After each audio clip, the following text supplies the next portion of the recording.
Hello guys, मैं आपकी राधिका। हमारे यूट्यूब चैनल पे आपका स्वागत है। और आप लोगों के लिए एक प्यारा प्यारा सा आम का गीत लाया हूं, क्योंकि आम का मौसम चल रहा है तो मौसम के हिसाब के गीत अच्छे लगते हैं। तो आप लोगों के लिए एक प्यारा प्यारा सा गीत है, आप लोग सुनिए और सपोर्ट करिए चैनल को। आमावा फरेला झोपेदार छोटी नदी, आमावा फरेला झोपे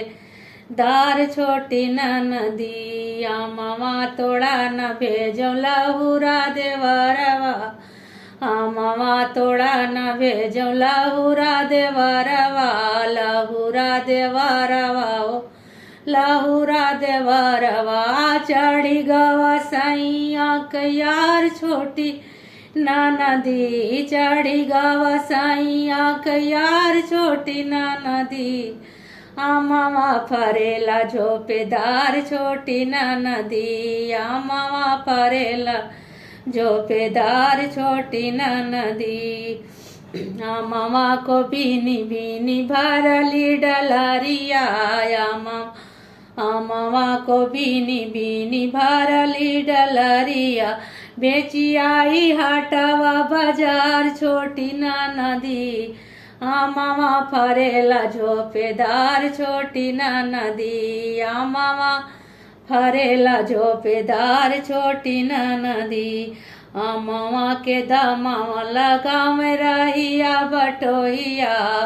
आमावा के दामावा लगाव रहिया बटोहिया, दामावा लगाव दिलदार छोटी नदी,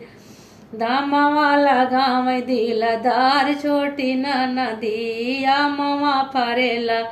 झोपेदार छोटी नदी, आमावा फरेला झोपेदार छोटी नदी, मीठी मीठी बोलिया बोलाई दिलदारवा, मीठी मीठी बोलिया बोलाई दिलदारवा, बोली के नी दिलवा चुरावई छोटी नदी, बोली के नी दिलवा चुरावई छोटी नदी, आमावा फरेला झोपेदार छोटी नदी, आमावा फरेला झोपेदार छोटी नदी, रहिया बटोहिया बोलै नानवै कयार, रहिया बटोहिया बोलै नानवै कयार, ननवै कयार मोर सजनवा छोटी नदी, जन से है सोला हौ सिंगार छोटी नदी, जन से है सोला हौ सिंगार छोटी नदी,